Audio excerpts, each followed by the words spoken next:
Keeping your email accounts and messages organized in Mail is easy thanks to mailboxes. Mailboxes are custom folders you can create to help manage your inbox. To make a new mailbox, click the plus sign in the lower left corner and choose New Mailbox. Select a location and give your mailbox a name.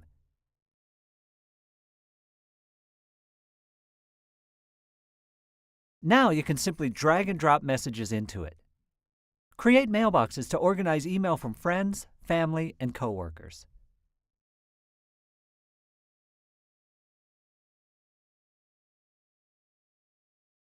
Mail rules can automatically move messages to appropriate mailboxes based on any conditions you choose.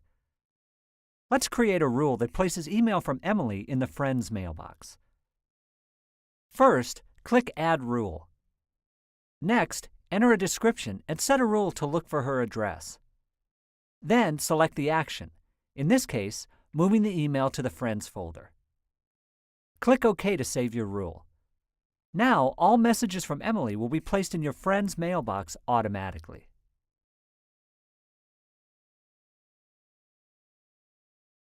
Another way to keep your mail organized is with smart mailboxes. A smart mailbox helps you locate messages in your inbox based on specific conditions or criteria.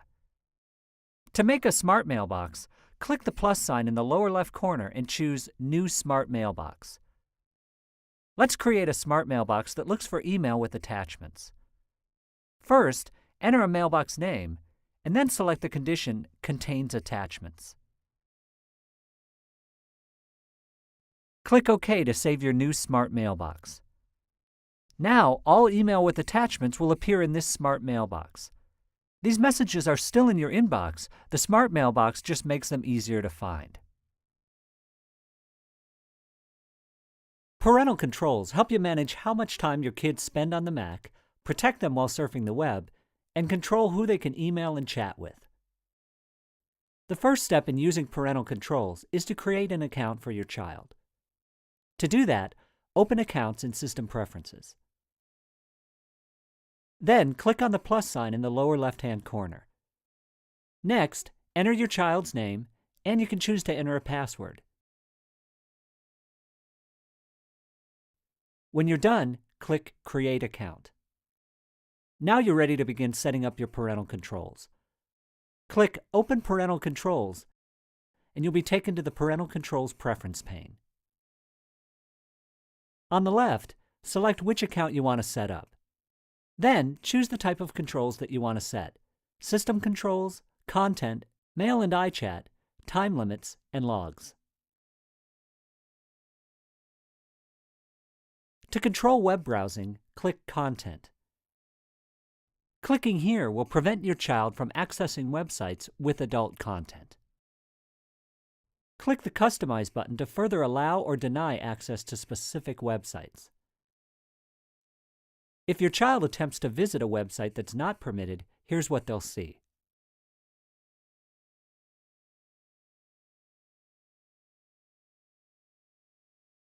You can also set restrictions for Mail and iChat.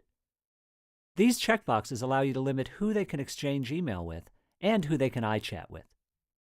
To add names and emails to the list, click the plus button and enter their information.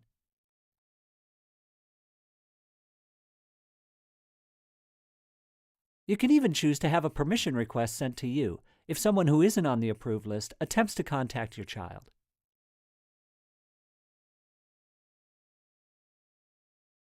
With time limits, you can specify how long and when your child can use the computer.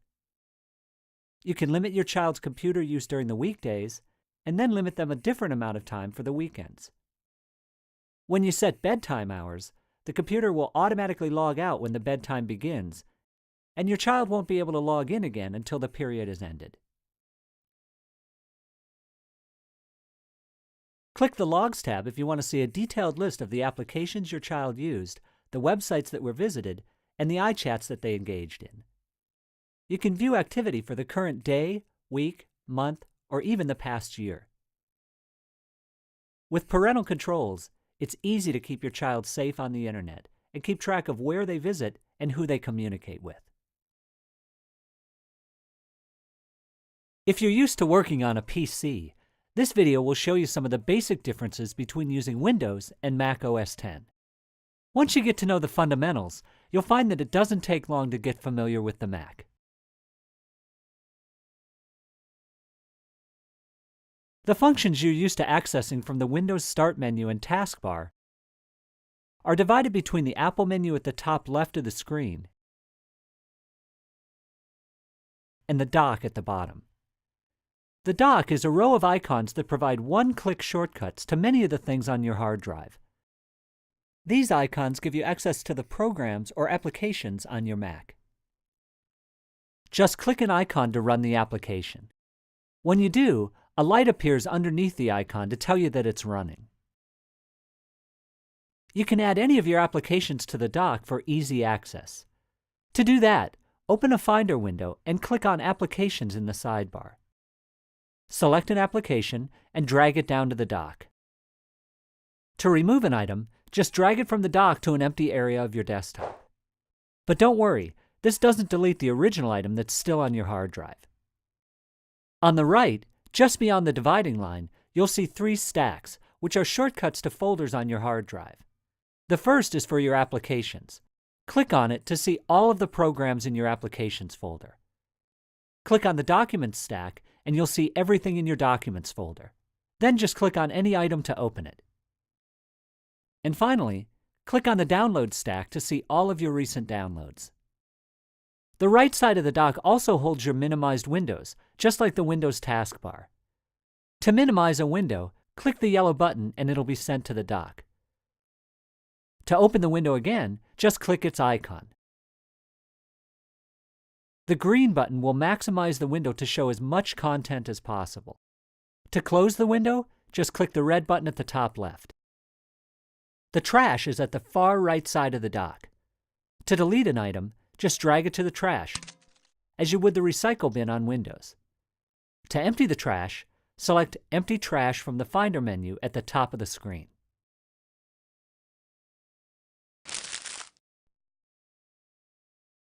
If you're used to working with a 2-button mouse on a PC, you'll feel right at home on the Mac. On most items, right-clicking, or what we call secondary clicking, will bring up a small menu of additional options. You can right-click using an Apple Mighty Mouse or virtually any other USB mouse. If you have a single-button mouse, you can do the same thing by hitting the Control key when you click the mouse button. And on Macs with multi-touch trackpads, you can right-click by putting 2 fingers on the pad as you click. For example, to empty the trash, you can use the Finder menu, or you can just right-click on the trash icon in the dock. When you run a program on Windows, the menus for that program are contained inside of its window.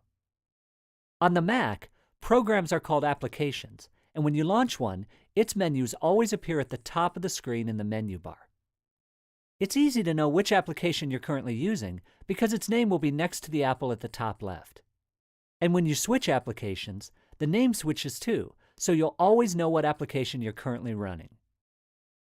Quitting applications is a little different on the Mac. You can close document windows by clicking on the red button, but unlike the PC, it doesn't quit the application. To quit an application entirely, select Quit from its menu at the top of the screen. The menu shows you the keyboard shortcut too, Command Q. You'll also find that many of the keyboard shortcuts that you use every day, like Copy, Paste, and Print, are the same. Just use the Command key instead of the Control key. In Windows, you press Alt and Tab together to switch between running programs. On the Mac, press Command and Tab together to do exactly the same thing.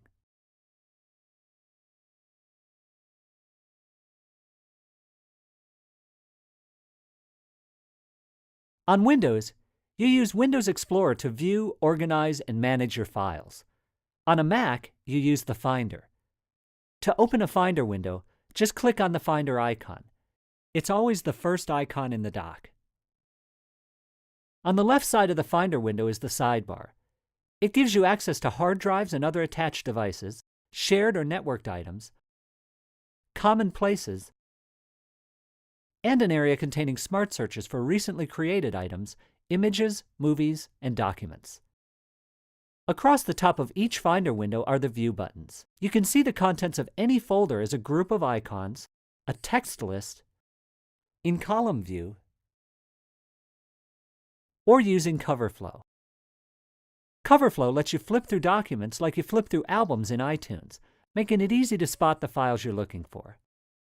Just tap the spacebar to preview any kind of document, even a video, without having to open it. With just a little time, you'll find that learning the Mac is easy and fun.